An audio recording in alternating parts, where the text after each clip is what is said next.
Bem-vindos ao Centro de Estudos Tributários da Faculdade de Direito da Universidade Federal do Rio Grande do Sul.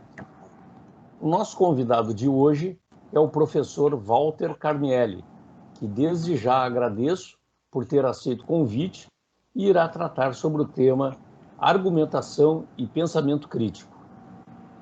Solicito que a nossa colega Melanie, coordenadora junta, leia o currículo do nosso convidado. Muito obrigada, professor Igor. O professor Walter Carnielli é professor de Lógica e Fundamentos da Matemática no Departamento de Filosofia da Unicamp. Foi professor do Centro de Lógica, do qual foi diretor por vários anos. É também pesquisador do CNPq nível 1 e possui doutorado em Matemática pela Unicamp, com pós-doutorado nos Estados Unidos e na Alemanha.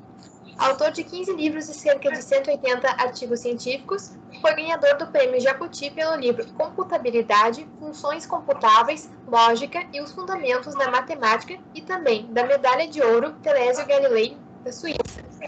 É autor de Pensamento Crítico, O Poder da Lógica e da Argumentação, da editora Ridel, que está na sua 4ª edição, e também escreve regularmente na Folha de São Paulo e no Estado de São Paulo. Professor Walter Carnielli, agradecemos pela sua disponibilidade. É um prazer conhecê-lo. Muito obrigado. Igualmente, muito obrigado pela oportunidade de falar com vocês e expor aqui, trocar algumas ideias. Alegria toda nossa, professor. Obrigado. Melanie, obrigado, professor.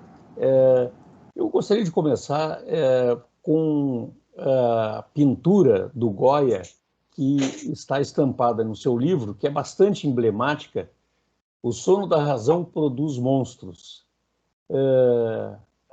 Eu achei muito interessante, didática, inclusive, a apresentação no próprio texto e a sua inserção. O senhor poderia ter alguns comentários introdutórios para nós sobre essa pintura? Posso. Essa pintura é muito interessante, porque ela suscita sempre um pouco de admiração, né? Que, na verdade, o Goya, acho que é um conjunto de 3 pinturas, e o Goya colocava isso já naquele tempo, né? Em 1799, se não me engano exatamente a data, não me lembro, mas algo assim, ele já colocava uma admoestação, um cuidado que as pessoas tinham que ter, o que ele chamava de a canalice, ou a estupidez do mundo. As pessoas muitas vezes querem ou as pessoas porque têm inveja, isso, aquilo, ou nossos inimigos, ou nós próprios quando erramos, ou então as próprias coisas quando são complexas e nos enganam, né? Os fenômenos da vida, da natureza, da razão, de tudo isso. E o quadro mostra um artista que está no seu estúdio e ele dorme no meio do trabalho. Ele dorme no ponto, literalmente, como se diz em São Paulo, né? Dormiu no ponto. E os monstros invadem sem dó nem piedade o estúdio dele e tiram dele toda o sonho da razão cria monstros, no sentido que a razão não pode ter pausa, a razão não pode parar e tirar férias. Se a razão tira férias, os monstros invadem inexoravelmente. Então, é uma imagem que mostra que pensar criticamente, filosofar, é uma atitude contínua e não é uma atitude que você faz apenas 8 horas por dia e descansa depois das 6. Sim. Ele está lá para isso, para lembrar esse fato. Isso é verdadeiro absolutamente até hoje. Que é uma metáfora maravilhosa e que valia naquele tempo e vale até hoje, onde o Goya chamava a atenção de que as coisas do mundo podem nos surpreender, porque as pessoas são maldosas, são mal intencionadas, têm invejas políticas de todas as formas, o mundo em si pode ser complexo, as próprias coisas podem ser complicadas, os fenômenos da natureza são às vezes complexos e inexplicáveis, como eram e como continuam sendo até hoje. Então, o sonho da razão produz monstros é uma alegoria que mostra um artesão no seu estúdio dormindo no meio dos seus artefatos. Sim. Como a gente diz em São Paulo, dormiu no ponto, né? Sim. E aí, com isso, os monstros invadem o estúdio e a irracionalidade toma conta, né? Sim. Então, a alegoria significa o seguinte, que pensar, raciocinar, pensar criticamente é uma atividade constante, que não é só que a gente faz no meio profissional, não faz apenas em 8 horas por dia, mas faz isso de maneira contínua, e se não fizer isso, a gente corre o risco de perder o pé, que é o que está acontecendo hoje, por exemplo. A sociedade está perdendo o pé com as fake news. Sim, sim. Né? O sonho da razão produz monstros significa a falta de cuidado em tratar a notícia faz com que os monstros invadam a nossa racionalidade. É uma metáfora bastante eloquente, e o senhor sabe que isso nos leva a uma outra questão, inclusive está relacionada, que é a questão da síndrome, ou também chamado efeito de Dunning-Kruger, né? Essa é uma síndrome que ataca muito, tem atacado muito presidentes, juízes da Suprema Corte, governadores, senadores aqui no Brasil, mas não é só aqui, mas em vários outros lugares também, né? A síndrome de Dunning-Kruger é aquele fenômeno com que o cara, tão incompetente que não consegue verificar, não consegue saber a própria incompetência, né? É um caso paradoxal que beira ao contrário, por exemplo, do chamado paradoxo socrático, onde Sócrates diz que só sei que nada sei, né? Quem sofre dessa síndrome de Dunning-Kruger é aquele que nem sequer chegou ao ponto de saber que ele não sabe. Ah, sim, sim. Nem sequer entendeu que ele não sabe ainda, né? Sim. É o bobão, é o idiota que se mete a dar palpite sobre tudo, se mete a falar sobre ciência, sobre medicina, política, filosofia, sem saber o que isso é, sem saber o que a muralha de coisas que tem por trás disso hoje em dia, né? E também ela tem um efeito contrário. Às vezes algumas pessoas que estudam muito começam a ficar tão modestas e humildes que acabam por não uma tempestade infernal, acabam por ficarem tão modestas e humildes e acabam se subestimando, né? Sim. Então é uma síndrome assim que piora os dois lados, né? Os idiotas se sentem que sabem muito e os que sabem muito pensam que sabem pouco. Entendi.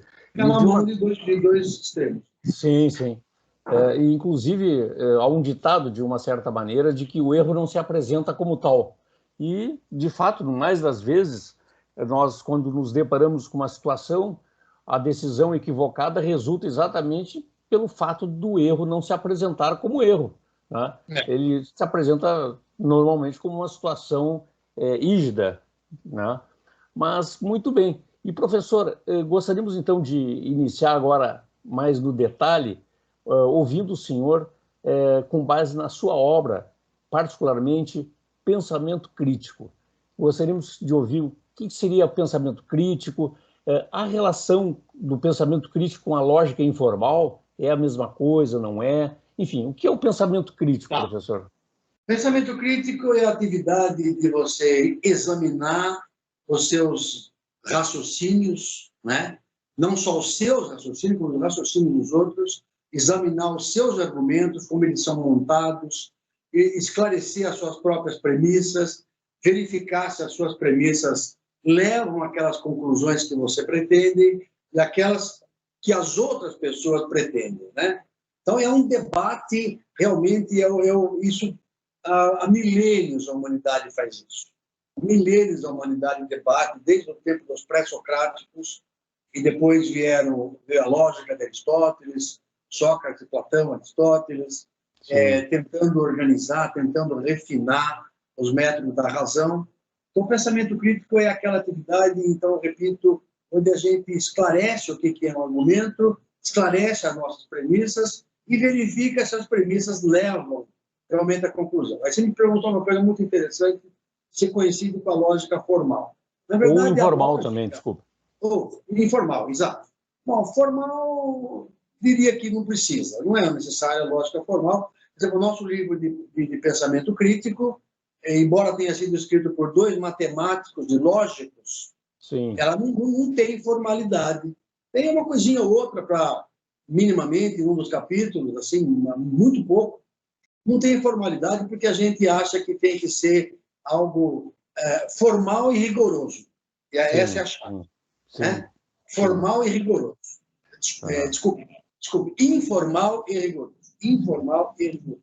Certo. É rigoroso porque segue uma linha muito clara do começo ao fim do livro, definindo muito bem o que são as coisas, definindo o que são premissas, o que são argumentos bons, o que são argumentos fortes, o que são argumentos válidos, etc, etc.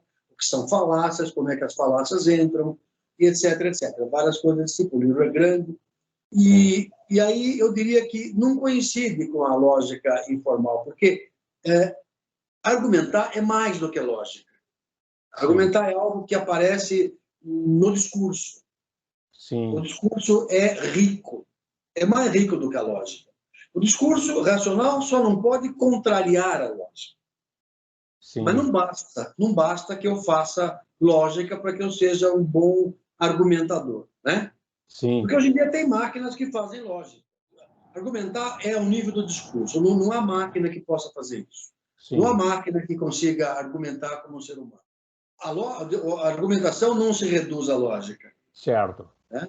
Não se reduz à lógica porque ela só não pode contrariar a lógica. Na verdade, não é possível construir uma máquina ainda, uma inteligência artificial que argumente bem como um ser humano argumenta. Sim, né? sim. Talvez o ser humano que pior argumente vai argumentar melhor do que qualquer máquina a ser construída. Sim, Pelo sim. menos não se vê nenhuma maneira disso, né? Quer dizer, argumentar significa usar a lógica, usar a razão, mas usar também o discurso, que é algo humano, né? Sim. E, professor, aproveitando esse momento introdutório a respeito do seu livro, o seu colega, Richard Epstein, ele escreveu com um senhor, mas ele não é brasileiro, pelo que eu soube, né? Não, ele não é. Ele é norte-americano, ele escreveu comigo esse livro sobre computabilidade, que a gente publicou primeiro em inglês e depois nós fizemos a tradução para o português. É uma coisa rara, né?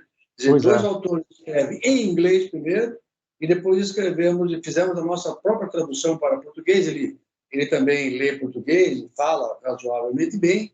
E esse livro ganhou o prêmio Jabuti, porque ele foi considerado um livro de computação, de teoria da computação, computabilidade, que não é técnico só. Ele começa de Sócrates, ele fala de filosofia, ele fala de história do pensamento, de história das ideias, né? E aí depois nós resolvemos trabalhar um pouco nessa questão de argumentação, porque nós vimos que nem em língua inglesa não tinha livros muito bons que definissem as coisas rigorosamente. Sim. Né? Livros de pensamento crítico que tem em língua inglesa, a maioria, não todos, mas quase todos, eles partem de exemplos. Eles partem de exemplos e dão casos interessantes aqui e ali, tudo bem, mas a gente precisa de rigor. Sim. Precisa esclarecer o que é um argumento, o que é uma premissa, o que é um bom argumento, etc, etc. Então, nós fizemos um trabalho, assim como eu disse, de lógicos envolvidos com esse tipo de assunto. E deu um resultado muito bom. Sim, não, maravilhoso. E a propósito, inclusive, da sua colocação a respeito da argumentação versus lógica, ou seja, a argumentação vai um pouco ou mais além do que o aspecto meramente lógico, que não é pouca coisa, né? Mas eu, inclusive, aqui quero registrar, o senhor, inclusive, na sua entrevista anterior, foi com o colega Marcílio, professor Marcílio Monteiro, o senhor falou, inclusive, fez uma análise criteriosa a respeito dessa observação equivocada que Perelman teria feito, me parece, ao acreditar que se reduzia lógica e argumentação, que parece que não era verdade, né? Na verdade é o seguinte, o Perelman, ele retoma a questão da retórica, né, que ele chama a nova retórica e tal, e ele quer dizer, a proposta dele é dizer que a argumentação não é lógica. Sim. Tem um componente moral, ético, humano, e com o que ele tem razão. Nesse ponto, ele tem razão. Sim. Só que ele também, por outro lado, ele erra a mão. Ele rejeita a lógica. E, na verdade, isso não pode acontecer. Claro que a argumentação não é só lógica, tem um componente humano, tem algo moral, né? Tem componentes morais e tudo isso, tem muita coisa. Mas, por exemplo, eu dou um exemplo de por que erra a mão. Há muitas falácias na argumentação, tem um número infinito de falácias que não se pode nem catalogar, né? Sim. Há muitas falácias que são falácias formais, são falácias puramente lógicas. Essas, na verdade, são fáceis de reconhecer. Uma máquina, por exemplo, o provador de teorema, o assistente de provas Isabelle, por exemplo, ele é capaz de dar contra-exemplo para quase todas as falácias, não para todas as falácias lógicas, né? Mas ele não é capaz de dar exemplo para falácias refinadas, maldosas, como, por exemplo, a falácia do espantalho, onde você muda subrepeticiamente o assunto, quando você não consegue vencer o oponente. Sim. Isso é muito difícil de detectar. O programa não vai fazer isso. O programa de computador, de inteligência artificial, não vai fazer isso.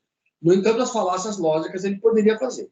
Quer dizer, não se pode abandonar nem um lado nem o outro, né? Eu acho que dizer que argumentação é lógica é bobagem, dizer que lógica tem um papel inferior é também bobagem. Sim, entendo. Eu acho que as duas coisas. Por isso que a gente não segue no nosso livro, fazemos referência, criticamos bondosamente, construtivamente o livro do Pérez, mas a gente não acha que ele resolve a questão. Certo. E por essa perspectiva do pensamento crítico, professor, nós não podemos provar tudo, né? Ou seja, não deveriam todas as afirmações ser apoiadas por argumentos? Bom, olha, isso é uma coisa complexa que tem a ver com os fundamentos da ciência, né? Sim. Eu relembraria aqui os teoremas de Gödel, né? Os teoremas de Gödel mostram que na aritmética e, portanto, na matemática, há sentenças que são verdadeiras e não se consegue demonstrar dentro do próprio sistema. Sim. Claro que se eu mudar de sistema, se eu esticar o sistema, digamos, expandir o sistema, eu provo aquela que estava candidata a não ter provas, aparece outra, né? Sim. Eu domino aquela, aparece outra. Então, na verdade, existe uma hierarquia de sentenças na matemática que são verdadeiras e são indemonstráveis. Sim. E pior ainda, eu não sou capaz de saber quais são todas essas sentenças, logicamente, identificar essas sentenças verdadeiras e indemonstráveis.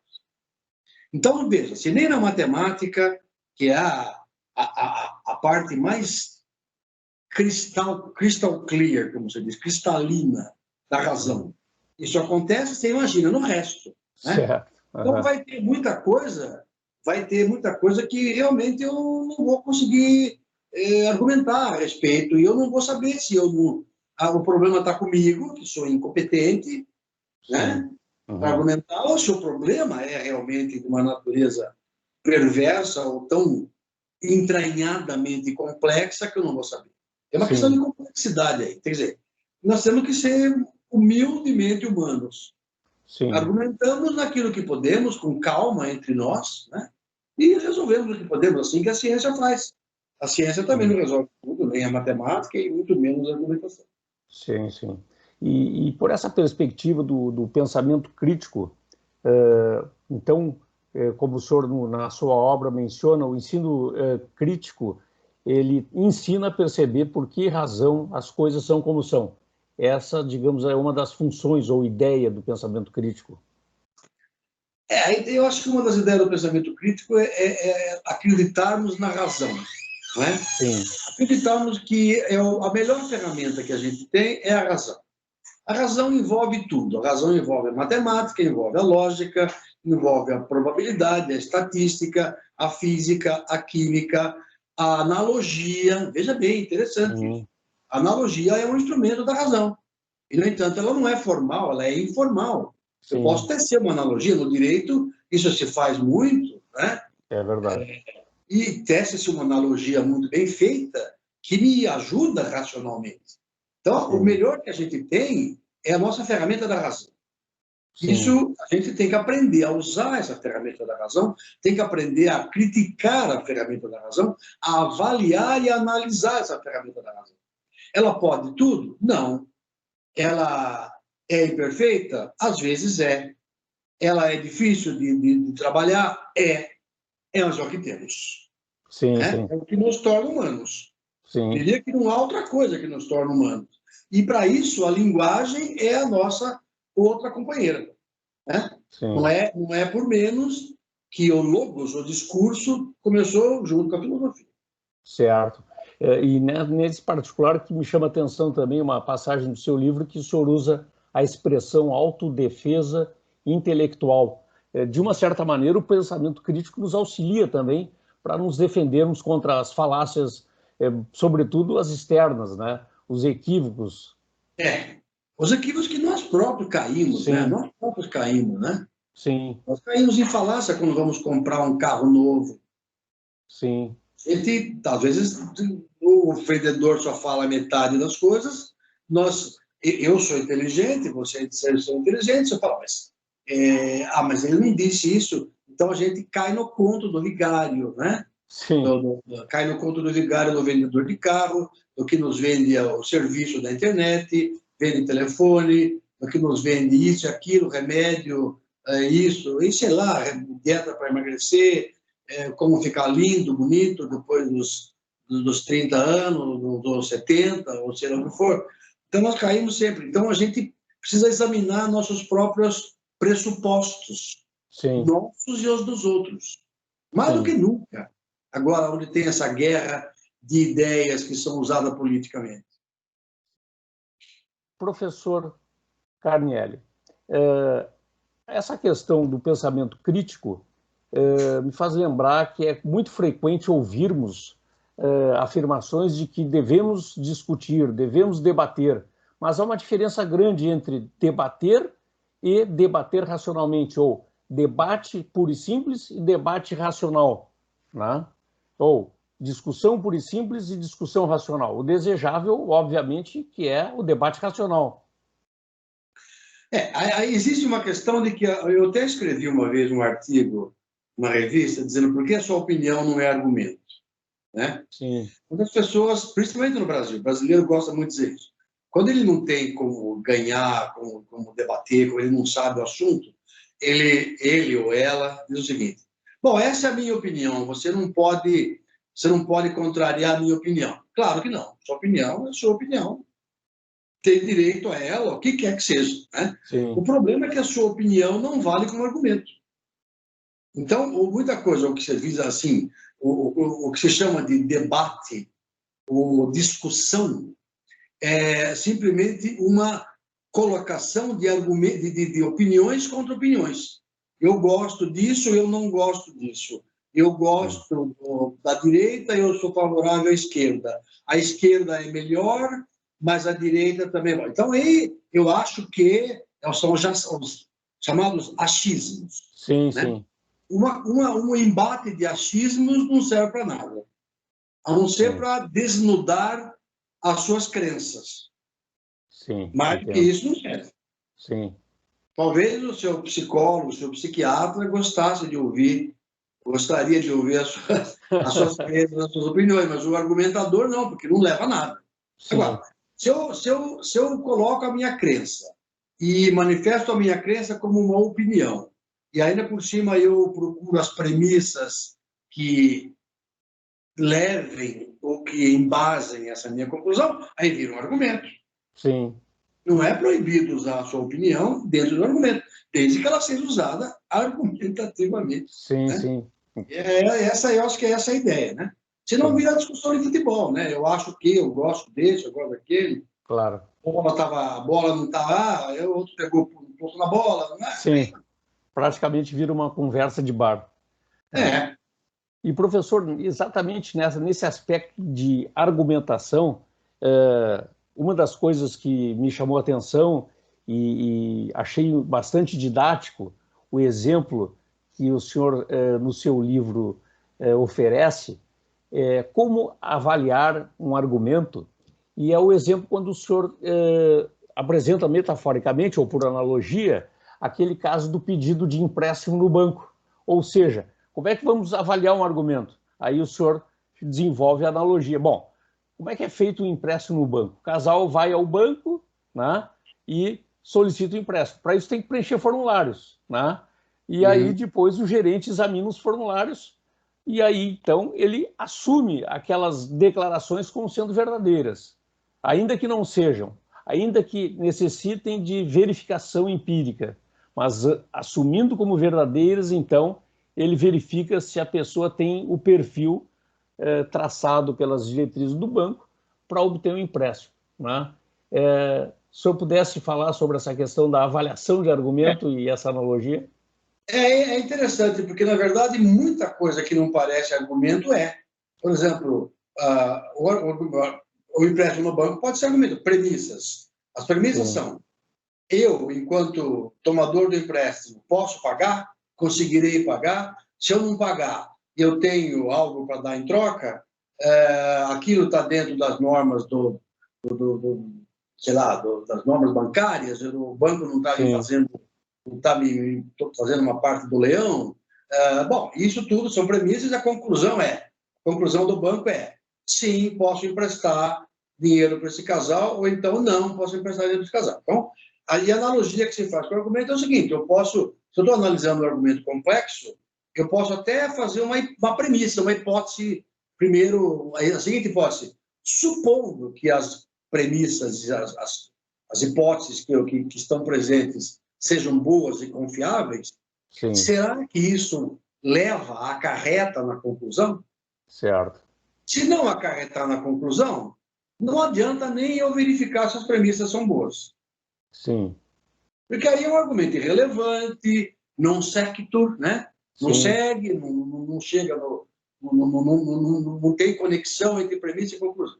Se elas forem hipoteticamente boas, saudáveis, verdadeiras, e levarem a uma conclusão, aí eu posso, então, me dar o trabalho de verificar cada premissa, se ela é saudável, se ela é verdadeira. Sim. Para isso, às vezes, eu tenho que construir um novo subargumento. Tem que construir um novo subargumento cuja conclusão é aquela premissa e cujas premissas adicionais sejam outras premissas que eu tenho que buscar.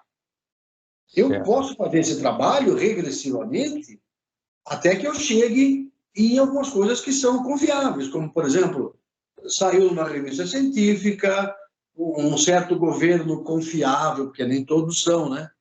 Um certo governo confiável formulou essa política, ou essa norma, ou essa lei, ou isso está na tributação tal e tal, o valor é esse, etc, etc, etc. Quer dizer, eu acabo tendo que usar coisas que, inclusive, me levam a argumentos por autoridade, né? Argumentos por autoridade não são falaciosos necessariamente. A ciência se baseia numa cadeia de argumentos de autoridade. Eu posso, hipoteticamente, aceitar, depois eu vejo, alguém disse que isso aqui saiu na revista New England Journal of Medicine. Deixa eu ver. Bom, depois eu vou verificar se é isso. Está no journal? Tá. E é isso que diz? Não é exatamente isso. Então, deixa eu ver o que diz. O cara citou, mas não citou exatamente como se deve, etc. Então, isso vai caindo regressivamente até chegar em alguma lei matemática, ou alguma lei física, ou lei natural, ou no argumento da autoridade, que pode ser quem formulou isso, foi uma autoridade competente, etc, etc, etc.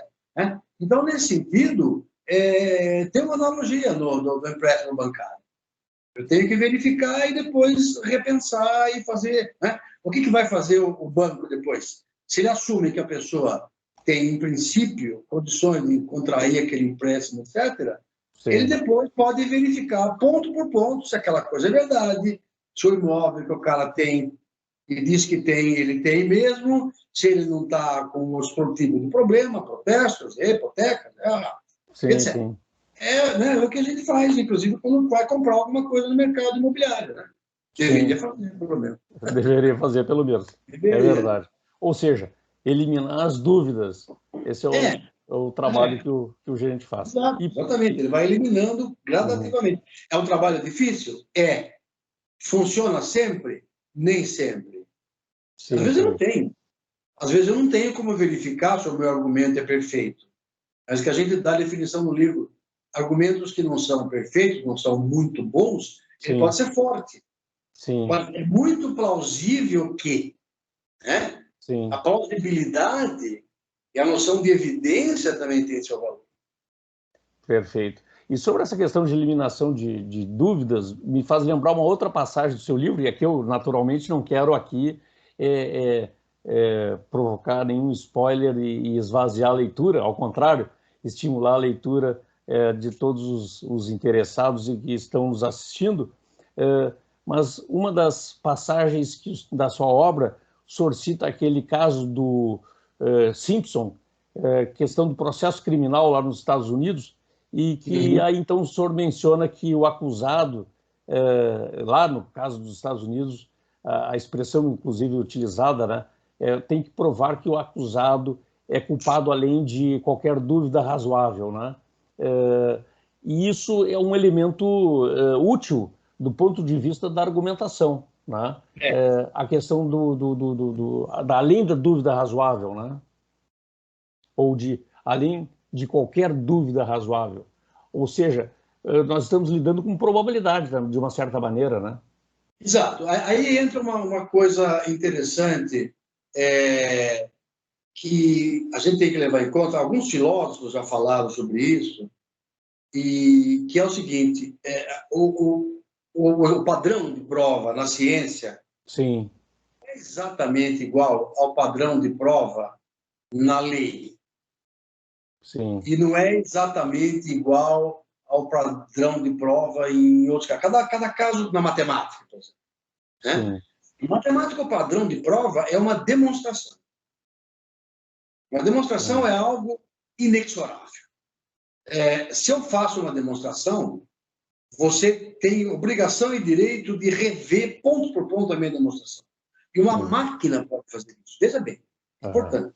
Uma máquina pode, e já tem verificado, por definição, e esse é o caso, uma demonstração é algo que é verificável computacionalmente. Certo. Ela não é produtível computacionalmente. Eu não posso dizer que qualquer demonstração um computador pode produzir. Isso não. Sim. Mas, dada uma demonstração, um computador pode verificar. Certo. Então, a demonstração, o critério do padrão de ouro em matemática é verificabilidade por uma máquina, por um algoritmo. Sim. Que também é outro construto matemático. O padrão nas ciências naturais, na física, na química, na biologia, etc., é outro, né? É um padrão que segue os cânones do método científico. Mas o padrão de prova, padrão de conclusão ou de argumentação, digamos assim, no direito, como vocês devem saber melhor que eu, é outro.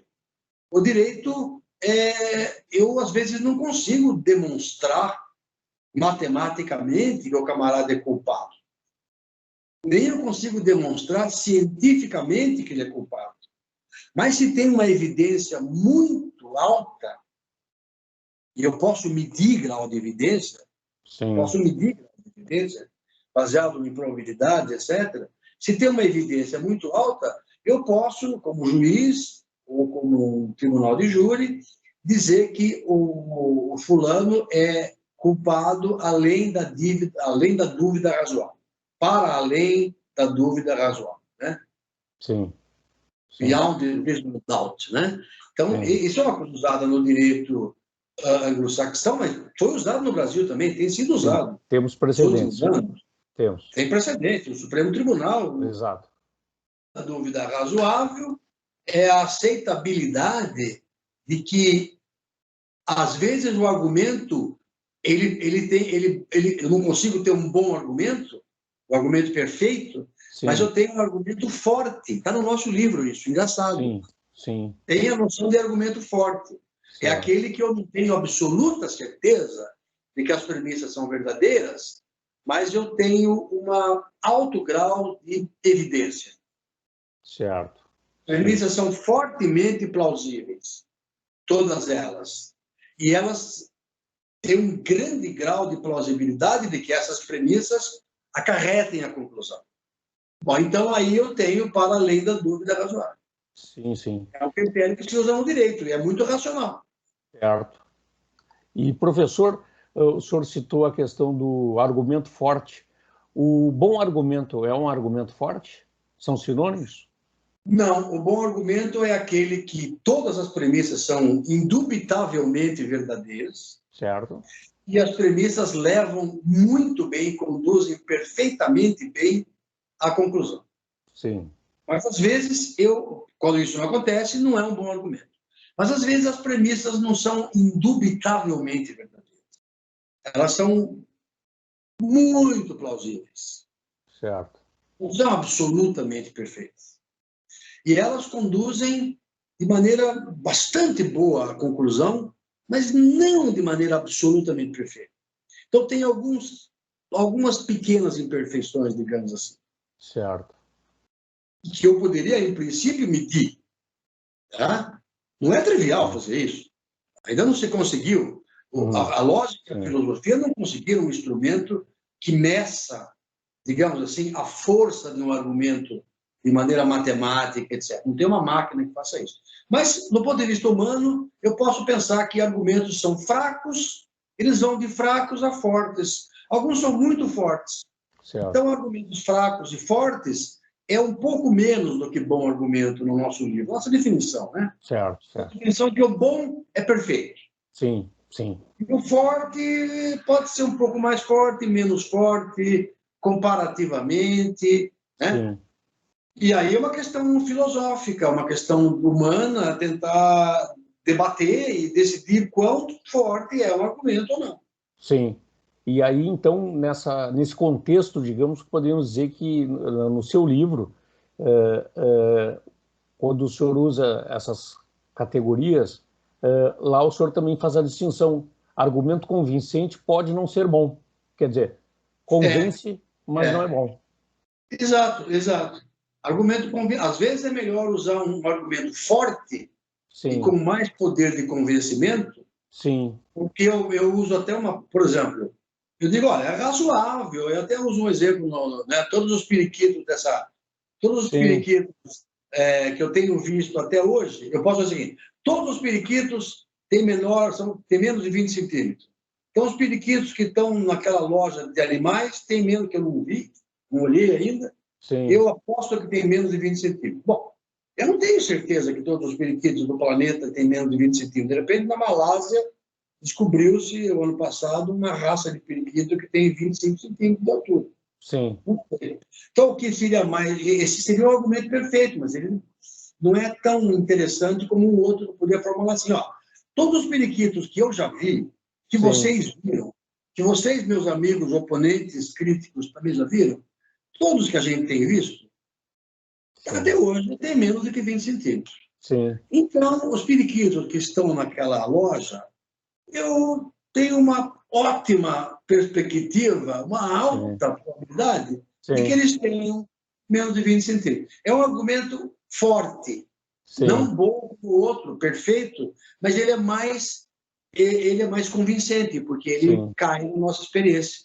Sim, sim, perfeito. É muito interessante isso. Isso é muito interessante. Não, eu lembro desse exemplo que o senhor citou, lembro de ter lido no seu livro, inclusive ali também dá para se encaixar a distinção entre argumento válido, ou válido por ser dedutivo, né, e o indutivo, digamos, no segundo caso, que parte de premissas empíricas.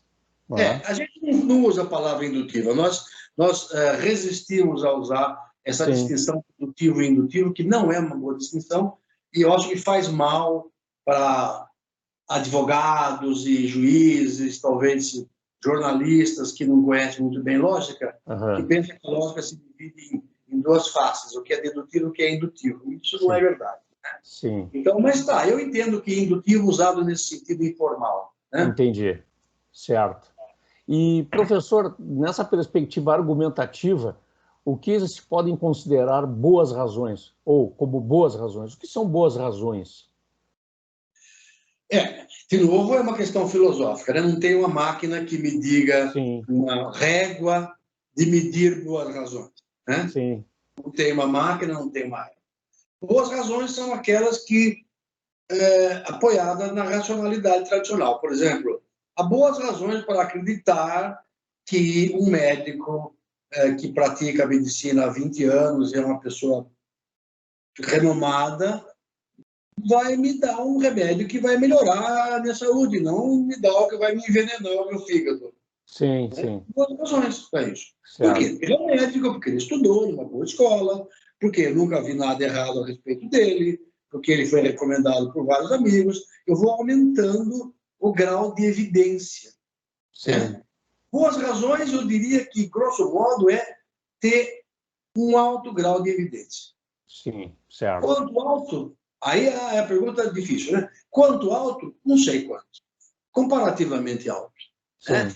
sim. Eu tenho melhores razões para acreditar num bom médico do que acreditar em um cara que quer me vender um carro usado. Sim, sim.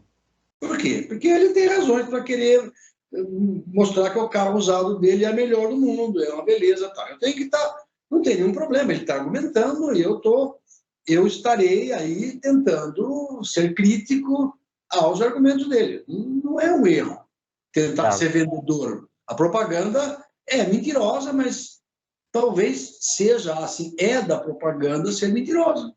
E deveria ser da nossa natureza ficar a par disso. Sim, saber disso, exatamente. E, professor, o senhor já mencionou, pelo menos uma vez agora na nossa entrevista, a falácia non sequitur, e por diversas vezes deixou bem entendido que há uma conexão, ou que deve haver uma conexão entre premissas e conclusão, né? Eu gostaria que o senhor pudesse explicitar um pouquinho mais, e aí, ainda que o senhor não use na obra a questão do raciocínio dedutivo e indutivo, ou argumento dedutivo e indutivo, mas, enfim, a distinção dos tipos desses dois raciocínios, ou outro nome que o senhor utilizar, em termos de conexão entre premissas e conclusão. É uma ótima pergunta. Na verdade, a gente não usa a palavra indutiva, nós usamos argumentos por generalização. Sim. Que é um caso especial do que muita gente chama de indutivo, mas é um argumento por generalização. Estou generalizando alguma coisa, né? Sim. E aí a generalização é digamos assim, é uma categoria mais aceita. Mas eu não tenho nenhum problema se as pessoas quiserem chamar indutivo, nós reservamos o direito de dar uma coisa um pouco mais técnica. Mas aí veja, a pergunta que você coloca é muito interessante. A conexão entre as premissas e a conclusão que seria, em princípio, do ponto de vista lógico, seria a noção de consequência lógica. Certo. Na lógica, na matemática, eu consigo esclarecer o que é partir das premissas e chegar na conclusão. Eu tenho uma noção muito clara, formalizada, muito bem caracterizada do que é consequência lógica. Sim. Então, às vezes, eu consigo, por sorte, que os meus argumentos têm uma consequência lógica. Sim. Né? E às vezes, a consequência não é lógica, absolutamente, é uma consequência racional. Certo. Uma consequência... O que é consequência racional que não é consequência lógica? É uma consequência informal, aceita racionalmente, mas que não está formalizada dentro de uma lógica de 3 valores, ou de uma lógica modal, ou de uma lógica intuicionista, porque nós temos milhares de tipos de lógica diferentes hoje em dia. Vivemos num pluralismo lógico. Certo. Né? E qual que eu vou usar? Bom, em geral, o que a gente usa é a nossa lógica standard, padrão, chamada lógica clássica, tradicional, etc. Mas, Sim. Se eu quiser usar uma lógica de Lukashevich de 3 valores, eu posso.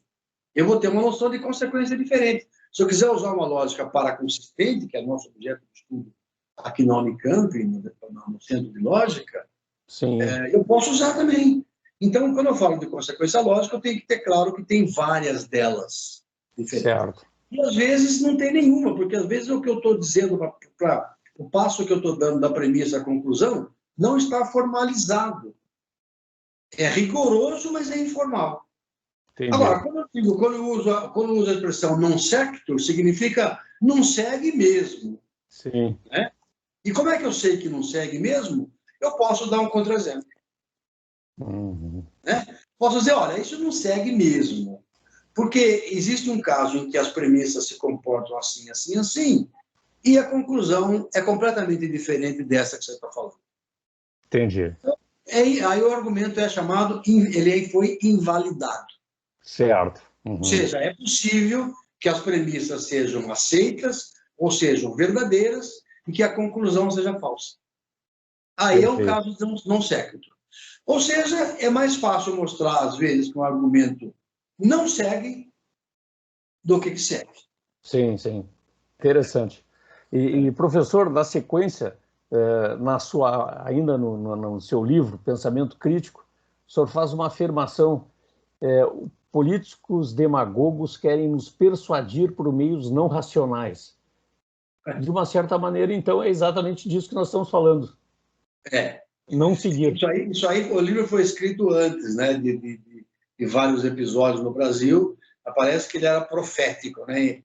Assim, tristemente profético, né? Sim, sim. Tristemente profético, não só no Brasil, mas nos Estados Unidos também, temos visto em outros lugares, etc. Na verdade é isso. Se a gente volta àquela história do primeiro, o sonho da razão produz monstros. Sim, exatamente.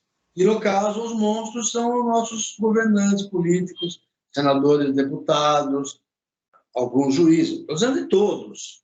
Sim. Não estou colocando todos, mas nós sabemos de muitos casos em que isso acontece. Né?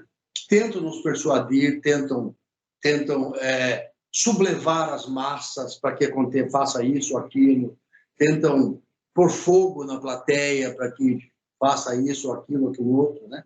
Sim. Não queria aqui ficar detalhando casos reais. Perfeito. Mas eu acho que se eu estou dizendo isso, todo mundo vai saber do que eu estou falando. Sem dúvida, sem dúvida. E, professor, nesse contexto, eu lembro do seu livro também que o senhor fala da democracia que degenera numa holocracia, ou governo da multidão, irracionalidade das multidões. Isso, de uma certa maneira, é um contra-exemplo, ou, digamos, vai contra o provérbio dito popular de que a voz do povo é a voz de Deus, não necessariamente considerando Deus como racional. Pois é. Primeiro que você tomar Deus no Antigo Testamento, ele não parece muito racional, né? Faz aquela coisa engraçada demais. Parece que Deus foi melhorando, né? Deus foi aprendendo e tal. Depois, no Novo Testamento, Deus já se comporta bem. Entendi. Mas, de uma certa maneira, o problema está... Como? De uma certa maneira, a questão da irracionalidade das multidões degeneraria, digamos assim, em holocracia, que o senhor afirma. Agora, veja, o problema é que, hoje em dia, o que é uma multidão? O mundo tem muita gente, né? Aquilo que aconteceu ontem nos Estados Unidos, em uma multidão tentar invadir o Capitólio, Sim. Aquilo é a voz de Deus? Não pode ser, né? Claro que tem uma explicação sociológica, etc., política, etc., um bando de gente que está perdendo direito, por bem ou por mal, a situação econômica no país está piorando, etc. E um governante usa isso para insuflar a multidão para se tornar completamente irracional. Entendo. O que isso pode acontecer? Que tamanho é a multidão que a gente pode insuflar para se tornar irracional? O povo da Índia, o povo da China, os dois juntos, metade do mundo, o Brasil, eu não sei. Então, é algo perigoso, né? É algo perigoso de que, se não tomar cuidado, e hoje em dia as redes sociais ampliam muito isso, se a gente não tomar cuidado, a irracionalidade toma conta. É verdade, é verdade. E até, não estou dizendo que não tem explicação, não. Pode ter uma explicação, mas não deixa de ser a irracionalidade tomando conta. E é arriscado, é perigoso. Já aconteceu isso na história, né? mais de uma vez, na Grécia, inclusive. E por que não vai acontecer aqui? Claro. Mas é isso. Colega Melanie teria uma pergunta. Sim, professor Igor.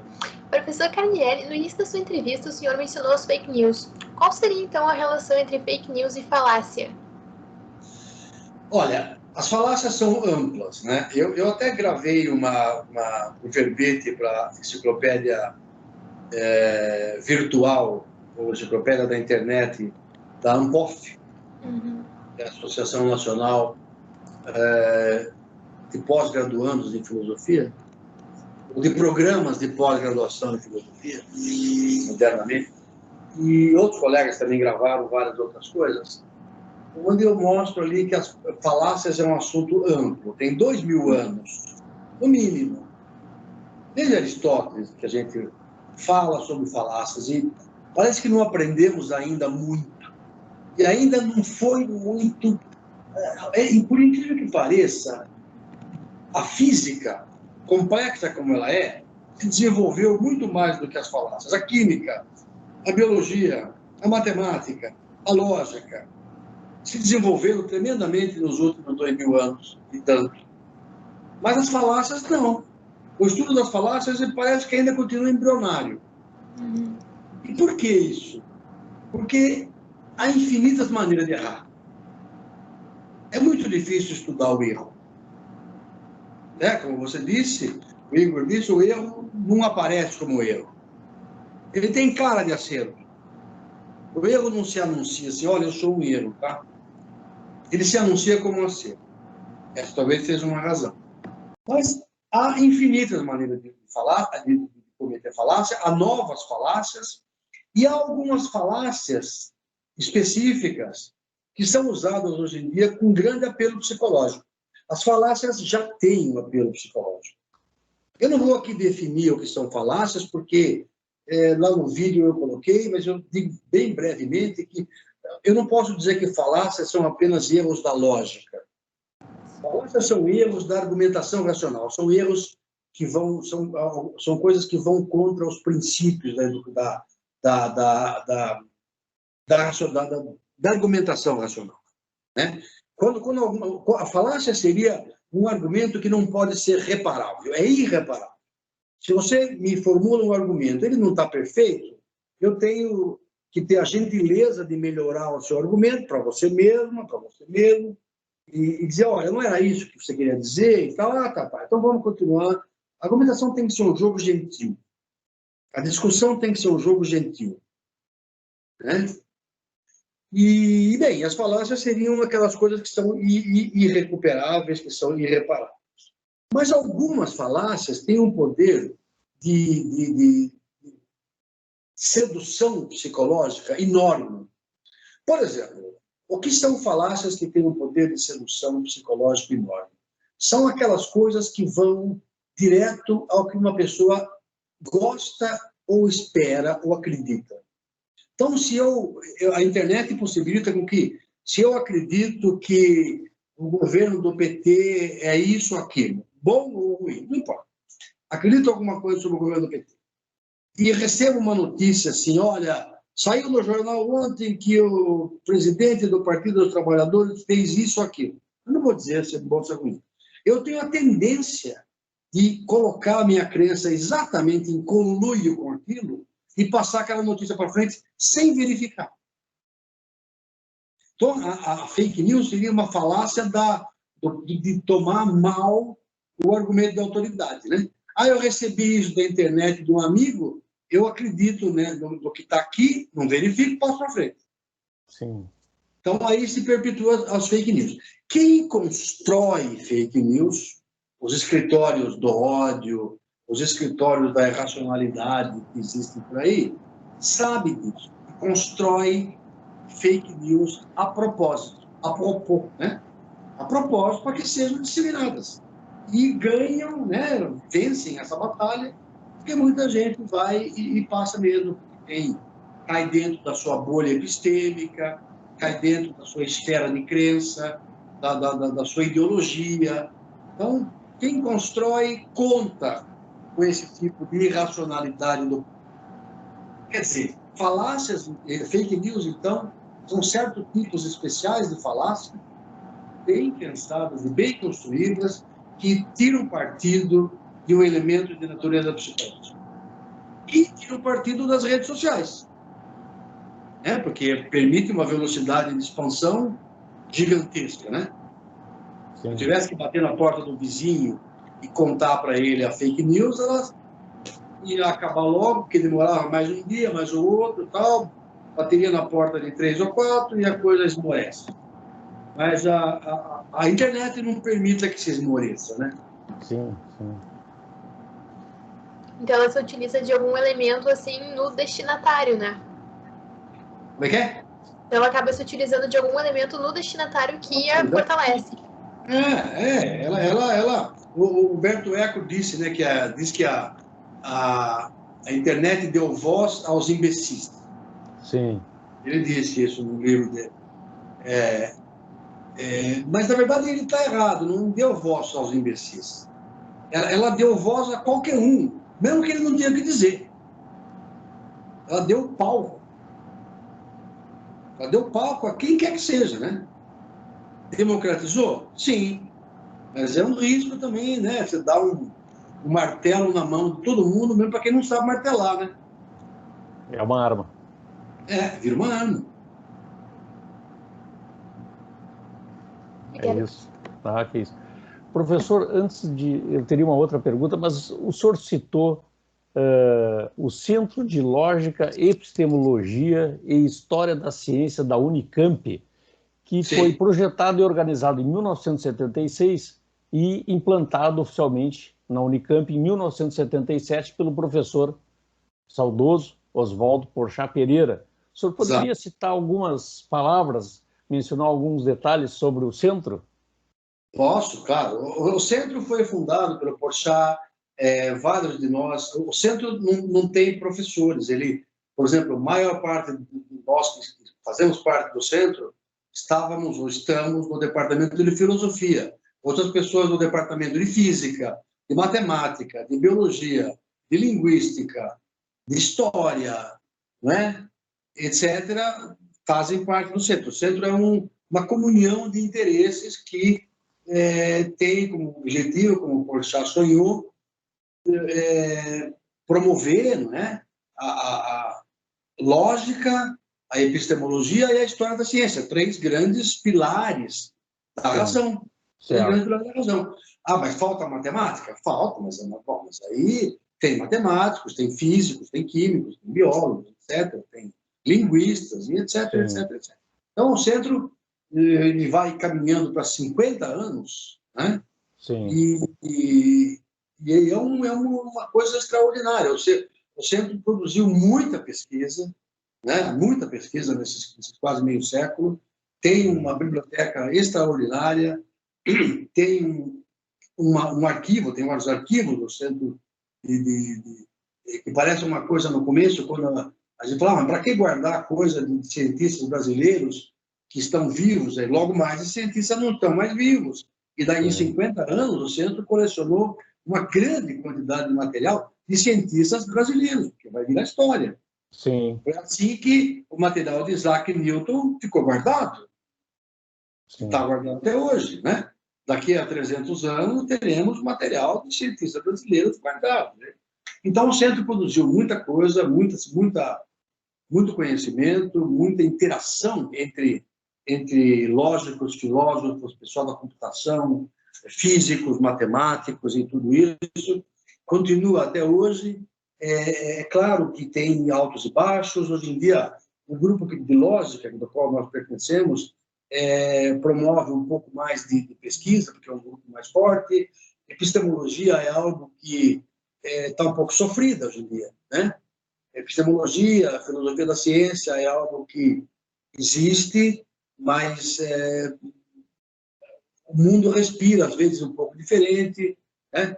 História da ciência, temos gente que faz história da ciência, algumas vezes eles fazem mais história da matemática, outras vezes mais história da física, e as coisas vão organicamente se colocando.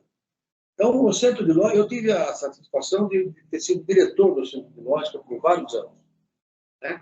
E agora eu sou um membro efetivo do Centro de Lógica, faço parte do Conselho Científico, etc, etc. Então, a minha vida está muito ligada, não só a minha, mas vários outros professores, vários colegas, ligada ao Centro de Lógica. E o Centro acolhe estudantes. O Centro não dá diploma de pós-graduação. Então, pós-graduação são obtidos na matemática, na filosofia, na linguística, etc. Mas os estudantes se congregam ali, porque eles sentem um ambiente livre, um ambiente de conversa. E nós temos tido a vantagem de ter estudantes maravilhosamente bons. Mas muito, muito, muito bons. Primeiro porque são competentes, depois porque encontram um ambiente feliz, né? Encontram um ambiente saudável, livre, despreconceituoso, etc, etc. Então, o Centro de Lógica é amado no país. E ele, ainda por cima, ele deu origem a vários outros centros no mundo, né? A imagem do Centro de Lógica saiu. A imagem dele saíram, por exemplo, Centro de Lógica e Filosofia na Bélgica, né? na Polônia, na Inglaterra, em vários outros lugares. Né? E o centro tem mais uma coisa muito interessante. Ele tem membros do mundo inteiro. Em vários lugares do mundo. Estou dizendo no mundo inteiro, porque tem lugar que não tem mesmo. Ele tem mais de 90 e 100 membros que não são da Unicamp. Sim. Eles não têm salário, eles não têm vantagem nenhuma, a não ser ter a honra de participar do centro e o centro ter a honra de tê-los como membros. Sim. Então, por exemplo, colegas da Itália, por exemplo, que são membros, eles votam no coordenador do centro. Ah, sim. É muito interessante, porque é um dos únicos lugares do país, talvez do mundo, que pessoas de fora de uma instituição votam em quem vai dirigir aquela instituição. Interessante. É muito interessante, isso o Porchat que idealizou, né? Sim. Porchat, aliás, que era um amante do ceticismo, Pirrônico. Né? Um pirrônico, um amante de sexto empírico, Sim. e que fez uma brincadeira uma vez, quando eu era diretor, falou assim, publicamente, um dos melhores, das figuras mais interessantes da filosofia do mundo é o sexto empírico.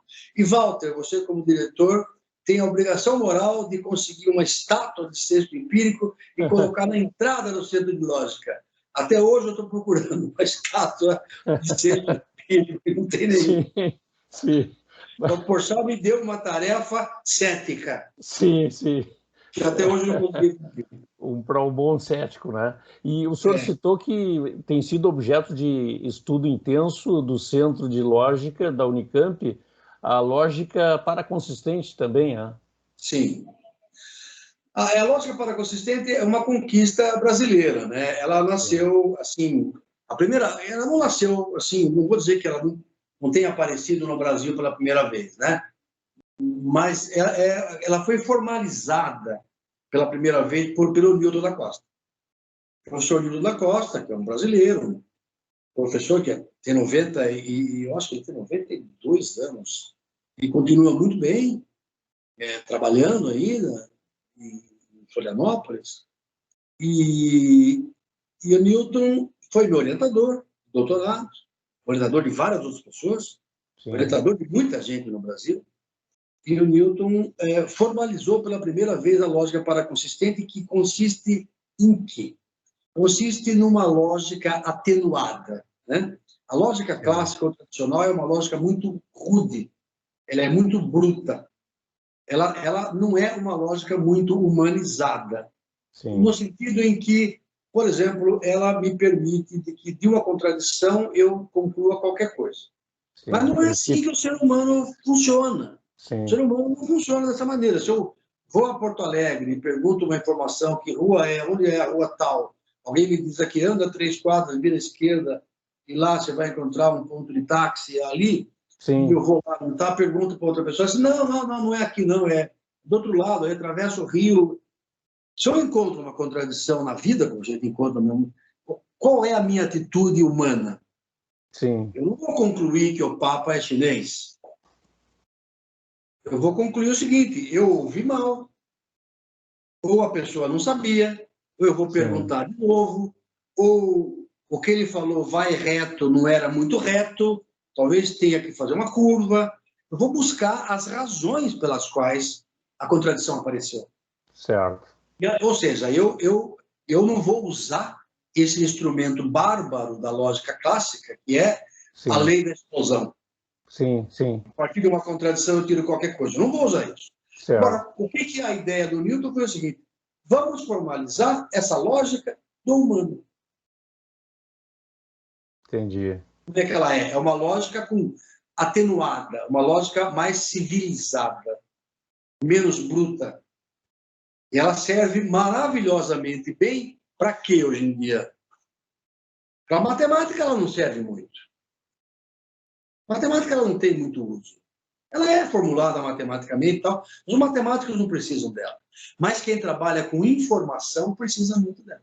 Ah, sim. Porque a informação é contraditória. Sim, sim. As premissas matemáticas, as hipóteses, os teoremas nos quais eu me baseio para provar novos teoremas, raramente são contraditórios.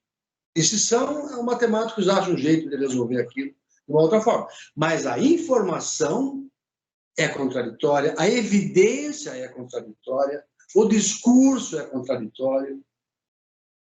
Não é? Sim, sim. E aí sim, aí a lógica paraconsistente adquiriu uma enorme preponderância hoje em dia.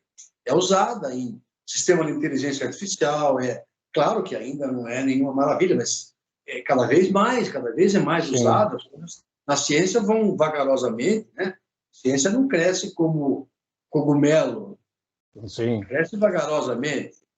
Então, o que acontece? Nós, em Campinas, temos trabalhado nos últimos 35 anos construindo novas teorias paraconsistentes. Meu colega Marcelo Conilho, menciono aqui, minha colega Ítala Ottaviano, meu colega falecido Mário Setti, André Loparic, mais modernamente o Abílio Rodrigues, nossos diversos estudantes, outro colega do departamento, Marco Rufino, Giorgio Venturi, todos são colegas que se dedicam, estudam, várias pessoas, isso de uma forma ou de outra, de um jeito ou de outro.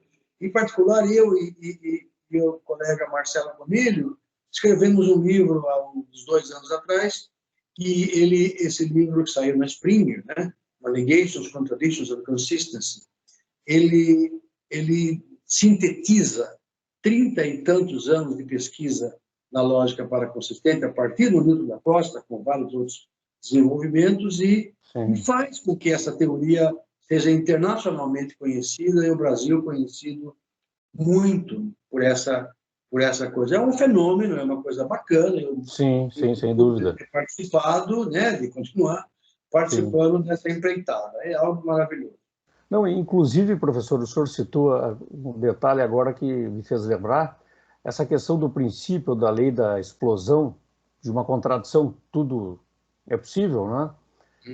Eu recordo de o senhor ter mencionado em outro momento, acho que foi com o professor Marcílio, o problema dos 2 aviões que caíram em razão exatamente do sistema que entrou em conflito, ou gerado uma contradição, e aí, então, simplesmente houve pane, né?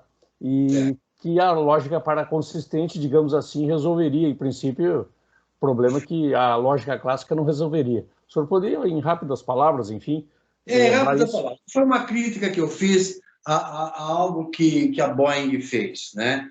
A Boeing sabia que alguns controles, porque congelam, não sei por que razão, não sei exatamente detalhes, eu coloquei no artigo lá, que eu estudei um pouco a questão, pode produzir incoerências, inconsistências, contradições. Então, o que se faz nesse momento não é deixar a máquina resolver, é devolver o controle para o humano, e o humano sabe tratar com contradições. Certo. Todo humano sabe. Sim. O humano sabe, o poeta sabe, o filósofo sabe, o físico sabe, o médico sabe. Às vezes com sucesso ou menos sucesso, mas nós somos talhados para isso. Ou então ele poderia ter um sistema paraconsistente, como é possível e existe, né? Onde esse sistema poderia avaliar as respostas e falar, olha, estamos em dúvida, olha aquilo ali, acenda a luz tal, veja a altitude, veja o nariz se está indo para cima ou para baixo, verifique outras coisas no ambiente e tire suas conclusões. A Boeing poderia ter um sistema desse, mas eles queriam vender esse sistema e não dar o sistema. Entendi. E eles propositadamente esconderam essa possibilidade. Então eu coloco lá algo que me pareceu grave. Eles têm responsabilidade por esses dois acidentes. Entendi. Exatamente pela falta de um tratamento lógico da informação. Entendi. Né? Sim, Tratamento sim. lógico da informação. Acho que isso é... Eu até achei que a Boeing ia me raptar por causa disso em algum momento. Ainda não raptou. Não, com certeza. Professor, uma última questão. Se o senhor pudesse nos apresentar algumas palavras sobre inteligência artificial. Tá. E isso é algo apaixonante também, né? Apaixonante porque, aliás, eu queria dizer o seguinte, eu participo de 2 instituições que têm a ver com inteligência artificial. Eu sou do Conselho Científico do Instituto Modal, de Brasília, que é um instituto privado, né? Um instituto de pesquisa, da lei de pesquisa e inovação, que se dedica a aplicações de inteligência artificial. Então, eu tenho trabalhado com isso e trabalhei com projetos realmente usando coisas de ontologia e inteligência artificial, assim que eu acho apaixonante matematicamente e tal. E também participo do IA2, que é o Instituto Avançado de Inteligência Artificial de São Paulo. Eu sou vice-presidente. É um instituto também desse tipo, um instituto não é governamental, não é uma empresa também, é um instituto de pesquisa nas leis, nos moldes da lei de inovação, que se dedica também à inteligência artificial, a fomentar a inteligência artificial. Então, eu tenho estudado bastante essa questão, tem me interessado muito, né? O que eu posso dizer sobre a inteligência artificial? Existem 2 tipos de pessoas que você vai encontrar. Os super otimistas, né? Os super otimistas que acham que já chegou no melhor, que dizem que, por exemplo, nós temos maravilhosos exemplos do que a inteligência artificial pode fazer. A inteligência artificial ganha do xadrez de qualquer um de nós. Se ganhou dos grandes mestres, ela ganha no jogo de Go. É impossível você jogar contra o AlphaGo e ganhar. Eu não vou ganhar, você não vai. Os grandes mestres perderam, né?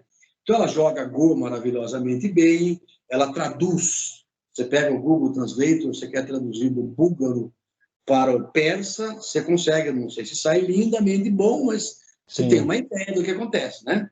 Sim, Quando eu vejo alguma coisa que está em chinês, eu recebi outro dia um artigo em chinês que falava do nosso trabalho. Eu copiei cuidadosamente um pedaço, pus ali, ele me dizia o que aquilo disse. Milagrosamente, onde eu ia achar uma pessoa que lesse em chinês e me dissesse naquelas horas da noite? Eu queria saber o que o artigo tratava. Eu escrevi para os autores, eu e o professor Marcelo Conilho, os autores gentilmente traduziram para o inglês e mandaram para a gente. Sim. Fantástica, fantástica, maravilhosa, no instante, né? Bom, só que não é perfeito. E tem a outra coisa agora, o famoso GPT-3, que é um grande sistema fabricado pelo pessoal do Tesla, que é um sistema que digeriu trilhões, zilhões de textos da internet, e ele é capaz de gerar texto com estilo. Você pede para ele o seguinte: escreve para mim um texto no estilo de Mário de Andrade sobre a Covid. E Mário de Andrade não viu a Covid, mas o sistema escreve o que Mário de Andrade teria escrito sobre a pandemia de Covid. Ou Shakespeare teria escrito. Então é inacreditável, ele faz coisas que passa a capacidade do ser humano. Eu demoraria quanto para escrever um texto sobre o que Shakespeare teria dito da pandemia? Não sei se eu ia conseguir, talvez alguém consiga, eu sei lá. E o negócio faz instantaneamente. Bom, então os otimistas se baseiam nisso e acham que a coisa está ganha, né? Sim. Mas Existem os distópicos também, que dizem, não, absolutamente, isso vai nos matar, etc. e tal. Nenhum dos dois tem razão. A inteligência artificial não é uma distopia e também não é uma utopia. Nenhuma das duas coisas. Tem aspectos utópicos e tem aspectos distópicos. O que é verdade é que isso que eu acho que é o ponto que é interessante, a gente não sabe o que é inteligência. Então, o que acontece é que vamos criando novas inteligências. Então, eu falar de inteligência artificial, mas agora eu estou sendo um pouco filosófico, assim, de brincadeira, né? Acho que é inexato. Eu devia falar das inteligências artificiais, ou das inteligências sintéticas, melhor dizendo. Eu estou criando inteligências sintéticas. Né? Eu estou criando novos tipos de inteligência. E ela nunca é igual. Um avião não voa como uma ave voa. De maneira nenhuma. Ele voa da maneira dele. Sim. Melhor, pior. Melhor por um lado, porque ele atravessa o oceano e carrega um monte de peso. Nenhuma ave faz isso. Mas é pior porque ele, sei lá, ele não sabe pousar para você pegar combustível, pode cair. As aves sabem pousar e procurar comida e água quando estão precisando, etc. É pior e melhor de um lado, melhor do outro, etc. Né? Então, assim como o avião não voa como as aves voam, e os automóveis, as motocicletas, a bicicleta não corre como o humano corre, é outra coisa. São vários tipos diferentes de corrida, são vários tipos de movimento, são vários tipos de inteligência. A gente tem que entender isso. E eu acho que as pessoas que ficam muito entusiasmadas demais a respeito disso, estão enganadas. Né? Por exemplo, por que estão enganadas? Porque eu já vi gente dizer, já vi cientistas escrever, que não precisa mais de lógica para a inteligência artificial, que basta a probabilidade e a estatística. Isso é uma besteira, porque existe inteligência artificial baseada em machine learning, existe baseada em big data, existe, ela faz coisa bacana, faz. Ela é capaz de dar pistas para prever coisas? Mas é perfeita? Não. É ciência? Não. Não é ciência. Procurar correlações entre as coisas pode ser muito bom para dar uma pista para a gente procurar a causa e efeito. Mas eu tenho que continuar procurando causa e efeito. Senão eu vou abandonar o método científico. Né? Posso abandonar a lógica? Também não. Porque há muita inteligência artificial feita da maneira lógica. O Prolog, Isabelle, Lean, Coque e tantas outras coisas que são feitas com base na mais alta formalização da inteligência dentro da máquina. Né? E a máquina vai nos matar? Não sei. Se não tomarmos cuidado, não é? Sim. As máquinas, os algoritmos são perigosos? São perigosos. Se a gente não tomar cuidado, os algoritmos são fatais. Tem um livro chamado Mass Destruction, como é que é o nome do livro? Da Cathy O'Neill. Weapons of Mass Destruction, né? Algoritmo de destruição matemática. Ela brinca com a palavra destruição em massa e destruição matemática. Algoritmo de destruição matemática, que é o seguinte, se deixar para o algoritmo decidir tudo, ele vai decidir enviesadamente, ele vai decidir errado sobre crédito, sobre emprego, sobre vaga na escola, sobre saúde, sobre isso, sobre aquilo, sobre quem... Enfim, os algoritmos carregam todas as nossas discrepâncias, né? E todos os nossos defeitos. Então, tomar cuidado. Né? Eles são filhotes malditos do pior que tem a raça humana, se a gente não tomar cuidado. Sim. Tomar cuidado. Tá certo. Tudo bem, professor. Agradeço imensamente a sua exposição, professor Walter Carnielli. E obrigado. Quero dizer que foi um prazer ouvi-lo atentamente e quero agradecer também à mestranda Melanie, coordenadora adjunta, pela colaboração para que esse encontro pudesse ser realizado. Professor Walter, suas considerações finais, se o senhor desejar, fique à vontade. Bom, eu antes quero agradecer a Melanie, a você, Igor, a vocês ambos pelas perguntas inteligentes instigantes, porque também é gostoso responder a uma entrevista quando as perguntas são boas, são interessantes, né? Ainda que sejam provocativas, mas ainda que a gente possa falar alguma coisa que depois venha se arrepender, mas assim é o mundo, né? Sim, mas não foi nossa intenção. Ninguém, mas mesmo sem a intenção, a gente acaba caindo nas próprias falácias. A gente via as próprias falácias e escorrega nelas. Eu quero dizer o seguinte, eu acho que o Brasil está despertando, eu estou contente um pouco até com o que acontece nessa contemporaneidade, porque o país está despertando para uma coisa que a gente não tinha antes, né? Que é debater não é briga. Crítica, debate, discussão não é briga. Sim. É a tentativa de chegar numa verdade, ou na melhor verdade que conseguirmos, né? Eu acho que as escolas estão começando, eu tenho recebido muitos convites para fazer, por exemplo, falar para a escola do ensino médio um pouco sobre argumentação. Por quê? Porque as pessoas, os estudantes, vão ter que escrever uma redação no vestibular. A redação nada mais é, nada menos do que um argumento escrito com bom estilo em bom português. Sim. Os estudantes que vão entrar na universidade vão ter que produzir argumento. As teses são argumentos, os trabalhos científicos são argumentos, uma peça jurídica é um argumento, uma defesa judicial é um argumento, Sim. né? Uma peça da promotoria é um argumento, né? Os nossos amigos, juízes do Supremo Tribunal, quando falam, em tese, às vezes são argumentos complexos e que eu mesmo me perco no meio. Talvez vocês também, não sei quem que não se perde. Às vezes são enrolados, são complexos, mas são argumentos. Ou pelo menos eles pretendem que sejam argumentos, né? Então, argumentos, o filósofo, quando faz filosofia, ele não faz viagem na maionese, ele produz argumentos. O cientista produz argumentos. A vacina da Covid tem produzido argumentos a favor e contra. Sim. A hidroxicloroquina tem produzido argumentos. Quando é argumento, né?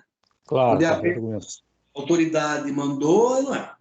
Não tem nada errado de que o argumento é a favor da cloroquina ou contra, ou etc., ou a vacina, ou o que quer que seja, desde que seja um argumento. Entendo. Então, nós temos que nos educar para produzir argumentos. Se produzirmos argumentos, estaremos no caminho da educação, da melhoria do nosso povo, etc., né?